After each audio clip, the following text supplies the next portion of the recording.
राजरत्न अंबेडकर ने मथुरा में कहा कि बहुजन समाज को एकजुट होकर देश की राजनीतिक सत्ता पर काबिज होना चाहिए। इसके लिए बाबा साहेब के बताए रास्ते पर चलना होगा, तभी बहुजन समाज के दुखों का अंत हो सकता है। उन्होंने मोदी सरकार द्वारा सरकारी संस्थाओं का निजीकरण किए जाने की आलोचना की। कहा कि मोदी सरकार को जन भावनाओं से कोई लेना देना नहीं है। वे बहुजन मैत्री सम्मेलन को संबोधित कर रहे थे।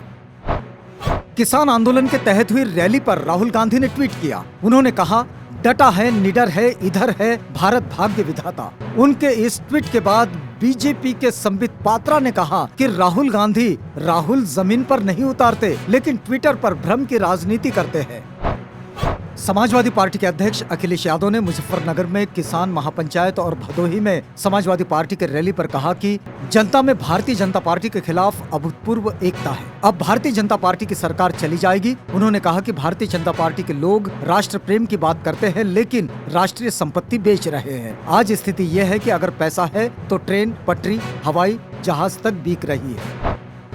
उत्तर प्रदेश के अगले साल होने वाले विधानसभा चुनाव में कांग्रेस पार्टी अपने दम पर चुनाव लड़ेगी। उत्तर प्रदेश कांग्रेस के प्रमुख अजय कुमार लल्लू ने घोषणा की है। अजय कुमार लल्लू ने बताया कि कांग्रेस यूपी चुनावों के लिए केवल छोटी पार्टियों के साथ गठजोड़ करेगी और सपा बसपा के साथ गठबंधन को खारिज कर रही है। बहुजन समाज पार्टी ने पहले ही अकेले अपने दम पर चुनाव लड़ने की घोषणा की थी। गुजरात प्रदेश कांग्रेस कमेटी के कार्यकारी अध्यक्ष हार्दिक पटेल ने कहा कि आम आदमी पार्टी बीजेपी की बी टीम है। आम आदमी पार्टी का गुजरात चुनाव लड़ना भाजपा विरोधी वोटों को कांग्रेस से दूर करने के लिए बीजेपी की चाल का हिस्सा है। उन्होंने कहा कि ये बहुत आसान है। जब भी भारतीय जनता पार्टी स्थिति को अपने खिलाफ देखती है तो वे गुजरात में तीसरा मोर्चा खड़ा कर देती है। ये 2007 में महागुजरात जनता परिषद, 2012 में गुजरात परिवर्तन पार्टी के साथ हुआ था, या फिर एनसीपी हो या बसपा, और अब ये आप है। झारखंड विधानसभा में नमाज के लिए अलग कमरा आवंटित होने के बाद वहां की राजनीति गर्म हो गई है। भारतीय जनता पार्टी ने सरकार के खिलाफ आंदोलन का बिगुल फूंक दिया है। दरअसल झारखंड विधानसभा अध्यक्ष रविंद्रनाथ महतो ने नमाज के लिए अलग कमरा आवंटित करने की बात कही। इसके बाद विधानसभा में जमकर हंगामा देखने को मिला। इसी के विरोध में भारतीय जनता पार्टी के विधायकों ने विधानसभा के गेट पर विरोध प्रदर्शन किया। विरोध प्रदर्शन के दौरान भारतीय जनता पार्टी नेताओं ने भजन कीर्तन किया। किसान आंदोलन के चलते बंद हरियाणा से दिल्ली को जोड़ने वाले सिंघू बॉर्डर को खाली कराने की मांग वाली याचिका पर सुनवाई से सुप्रीम कोर्ट ने इनकार कर दिया है। अदालत ने कहा कि याचिकाकर्ता को सुझाव दिया है कि वे अपनी अर्जी पंजाब हरियाणा हाईकोर्ट में दायर करें। दरअसल सोनीपत के रहने वाले याचिकाकर्ता जय भगवान ने कहा था कि इस आंदोलन के चलते शहर के लोगों को परेशानी का सामना करना पड़ रहा है।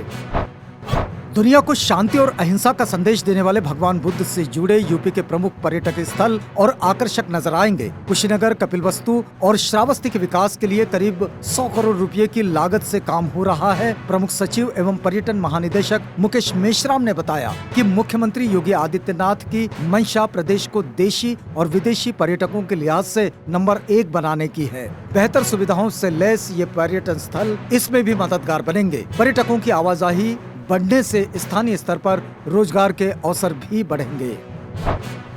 राष्ट्रीय स्वयंसेवक संघ यानी कि आरएसएस से जुड़ी मैगजीन पांचजन्य ने अपने नए एडिशन में देश की बड़ी आईटी कंपनी इंफोसिस पर गंभीर आरोप लगाए हैं। इसमें कहा गया है कि इंफोसिस इंटरनेशनल ताकतों से जुड़ी है और नक्सलों, वामपंथियों और टुकड़े टुकड़े गैंग की सहयोगी है। ये भी कहा कि इंफोसिस जानबूझकर भारतीय अर्थव्यवस्था को अस्थिर करने की कोशिश कर रही है। मध्य प्रदेश में एमबीबीएस के छात्रों को अब आरएसएस के विचार पढ़ाए जाएंगे और इसीलिए हमने ये निश्चित किया है कि डॉक्टर हेडगेवार जो स्वयं चिकित्सक थे, जिन्होंने इस देश की आजादी में बढ़ चढ़कर हिस्सा लिया, जिन्होंने इस देश में लाखों करोड़ों देशभक्तों का निर्माण किया, उनको हम पढ़ाएंगे। पंडित दीनदयाल उपाध्याय, जिनका विचार एकात्म दर्शन आज पूरी दुनिया ने माना है, उनके अंत्योदय की सिद्धांत पर दुनिया आज निश्चित रूप से चलने को तैयार है। भीमराव अंबेडकर जी, जिन्होंने इस देश के संविधान का निर्माण किया। विवेकानंद, जिन्होंने 7 समुंदर पार जाकर हिंदुस्तान की संस्कृति का परचम लहराया। अरविंद चरक, जिन्होंने स्वयं भारतीय चिकित्सा पद्धति की शुरुआत की। ऐसे महापुरुषों को हम पढ़ाएंगे और ये सुनिश्चित करेंगे कि हमारे आगे आने वाला डॉक्टर पूरी तरह मूल्य आधारित व्यक्तित्व और कृतित्व का धनी हो और इसलिए हमने ये निर्णय लिया है कि हम इस साल से हमारे फर्स्ट ईयर के फाउंडेशन कोर्स में ऐसे महापुरुषों की जीवन शैली, उनके विचार को सम्मिलित करेंगे।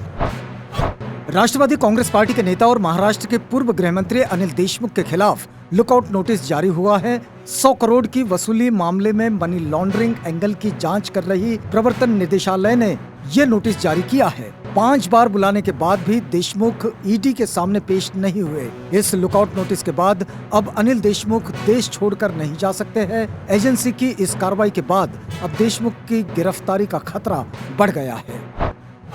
बिहार विधानसभा में नेता प्रतिपक्ष तेजस्वी यादव ने एक बार फिर से जातिगत जनगणना के मुद्दे को उठाया है। तेजस्वी ने कहा कि लालू अगर जातिगत जनगणना को लेकर सड़क पर नहीं आते तो वे इस मुहिम में सफल नहीं होते। उनका कहना है कि उन लोगों की ये लड़ाई जारी रहेगी और वे पीएम को पत्र लिखकर रिमांडर भी भेजेंगे कि केंद्र सरकार बताए कि क्या करना है। अगर नहीं करना है तो बिहार सरकार अपने खर्चे पर इस जनगणना को कराए। इसके लिए पूरे देश में आंदोलन होगा। तेजस्वी ने कहा कि सोनिया गांधी जी ने इसके समर्थन में एक कमेटी बनाई है और वो देश के सभी नेताओं से और दलों से बात करेंगे और सभी से संपर्क करेंगे। पश्चिम बंगाल के भवानीपुर विधानसभा सीट पर होने वाले उपचुनाव में भारतीय राष्ट्रीय कांग्रेस तृणमूल कांग्रेस के उम्मीदवार मुख्यमंत्री ममता बनर्जी के खिलाफ उम्मीदवार नहीं उतारेगी। ये दावा सूत्रों के हवाले से किया है। राजस्थान सरकार अब युवाओं को फ्री में बेरोजगारी भत्ता देने के मूड में बिल्कुल नहीं है। जिन युवाओं ने ग्रेजुएशन तक पढ़ाई की है उन्हें सरकार बिना कुछ मेहनत करे बेरोजगारी भत्ता नहीं देगी। बेरोजगारी भत्ता पाने के लिए युवाओं को नजदीकी सरकारी विभाग में 4 घंटे तक ड्यूटी देनी होगी। अगर आपके पास कोई प्रोफेशनल डिग्री या डिप्लोमा नहीं है तो राजस्थान कौशल एवं आजीविका विकास निगम RSLDC से पहले 3 महीने का प्रशिक्षण भी लेना होगा, जिसके बाद ही भत्ते के लिए आवेदन कर पाएंगे। भारतीय अंतरिक्ष अनुसंधान केंद्र यानी कि इसरो अंतरिक्ष में हर रोज नई नई ऊंचाइयों को छू रहा है। अब एक वर्कशॉप में जारी किए गए डाटा के मुताबिक चंद्रयान 2 स्पेसक्राफ्ट में चंद्रमा के चारों ओर 9000 से ज्यादा परिक्रमाएं पूरी कर ली है। इसरो के अधिकारियों ने कहा कि इमेजिंग और साइंटिफिक इंस्ट्रूमेंट चंद्रयान 2 मिशन से जुड़ा हुआ बेहतर डेटा दे रहे हैं। भारतीय अंतरिक्ष अनुसंधान संगठन 2 दिवसीय लूनर साइंस वर्कशॉप 2021 आयोजित कर रहा है। ये वर्कशॉप चंद्रयान 2 स्पेसक्राफ्ट के 2 साल पूरे होने के उपलक्ष्य में शुरू हुई है। ईरान के विदेश मंत्रालय ने तालिबान को चेतावनी देते हुए साफ तौर पर कहा कि अब लक्ष्मण रेखा को पार ना करें। इतना ही नहीं, ईरान ने कहा कि वह पंजशीर को लेकर पाकिस्तान के हस्तक्षेप की भी लगातार जांच करने की कोशिश कर रहा है। तालिबान ने अफगानिस्तान की पंजशीर घाटी पर कब्जे का दावा किया है। हालांकि रेजिस्टेंस फोर्स ने तालिबान के दावे को खारिज कर दिया है। इसने कहा है कि हर रणनीतिक जगह पर उनकी मौजूदगी है। जब तक न्याय और आजादी नहीं मिल जाती है तब तक जंग जारी रहेगी। वहीं तालिबान ने कहा कि अल्लाह की मदद से और उनके राष्ट्र के व्यापक समर्थन के साथ देश की पूर्ण सुरक्षा के लिए उनके अंतिम प्रयासों का परिणाम हुआ और पंजशीर पूरी तरह से जीत लिया गया है। अब पंजशीर घाटी इस्लामी अमीरात के नियंत्रण में आ गया है। तालिबान ने कुछ तस्वीरों को भी जारी किया है जिसमें लड़ाकों को पंजशीर गवर्नर ऑफिस के बाहर हथियारों के साथ खड़ा हुआ देखा जा सकता है। तालिबान सरकार के गठन से पहले तालिबान के मुल्ला बरादर ने काबुल में विदेश मंत्रालय में मानवीय मामलों के लिए संयुक्त राष्ट्र के अवर महासचिव मार्टिन ग्रिफिथ्स के मुलाकात की। मुलाकात के बाद तालिबान के प्रवक्ता मोहम्मद नईम ने ट्वीट किया और कहा कि मार्टिन ग्रिफिथ्स ने कहा है कि संयुक्त राष्ट्र अफगानिस्तान के साथ अपना समर्थन और सहयोग जारी रखेगा। चीन में लगातार जारी बारिश की वजह से बीजिंग में बाढ़ जैसे हालात बन गए हैं। चीन की राजधानी बीजिंग में भारी बारिश ने कई सालों का रिकॉर्ड तोड़ दिया है। लगातार जारी बारिश अब लोगों के लिए आफत बनती जा रही है। बारिश के कारण चीन की राजधानी बीजिंग में सड़कों पर पानी का ऐसा सैलाब आया है कि राहत बचाव कार्य के लिए सड़कों पर नाव उतारनी पड़ी। अमेरिका में तूफान ईडा के कारण अचानक आई बाढ़ से न्यूजर्सी और न्यूयॉर्क राज्यों में भारतीय मूल के 4 लोगों की मौत हो गई। तूफान ईडा ने लुइसियाना के पोर्ट फॉर्चून में 29 अगस्त को दस्तक दी थी। ये राज्य में तूफान कैटरीना जो कि 2005 में आया था उसके बाद आया अब तक का दर्ज दूसरा सबसे विनाशकारी तूफान था। इंग्लैंड दौरे पर गई भारतीय क्रिकेट टीम के हेड कोच रवि शास्त्री समेत 4 और सदस्य कोरोना पॉजिटिव आ गए हैं। इसलिए अब रवि शास्त्री समेत बाकी सदस्य भी सीरीज से बाहर हो गए हैं। वे अब टीम के साथ नहीं रहेंगे। अब इस सीरीज का एक और मैच खेला जाना है, इसके बाद सीरीज समाप्त हो जाएगी। पाकिस्तान के मुख्य कोच मिसबाह उल हक और गेंदबाजी कोच वकार यूनिस ने अपने अपने पदों से इस्तीफा दे दिया है। पाकिस्तान क्रिकेट बोर्ड ने बयान जारी कर इस बात की जानकारी दी। मिसबाह और वकार को सितंबर 2019 में नियुक्त किया गया था और इनके कार्यकाल में अभी 1 साल बाकी था। यूएस ओपन टूर्नामेंट में दूसरी सीड रूस के डेनिल मेदवेदेव ने ब्रिटेन के डेनियल इवांस को हराकर यहां जारी वर्ष के आखिरी ग्रैंड स्लैम टेनिस टूर्नामेंट के क्वार्टर फाइनल में जगह बना ली है। मेदवेदेव ने 1 घंटे 43 मिनट तक चले मुकाबले में इवांस को 6-3, 6-4, 6-3 से हराया। मेदवेदेव ने इस दौरान 24 विनर्स लगाए। महानायक अमिताभ बच्चन ने 49 साल पहले रिलीज हुई फिल्म बंसी बिरजू में पत्नी जया बच्चन के साथ काम करने के अनुभवों को याद किया। अभिनेता ने सोशल मीडिया ऐप इंस्टाग्राम पर फिल्म का एक दृश्य साझा करते हुए लिखा, एक साथ उनकी पहली फिल्म बंसी और बिरजू 49 साल पहले 1 सितंबर को रिलीज हुई थी।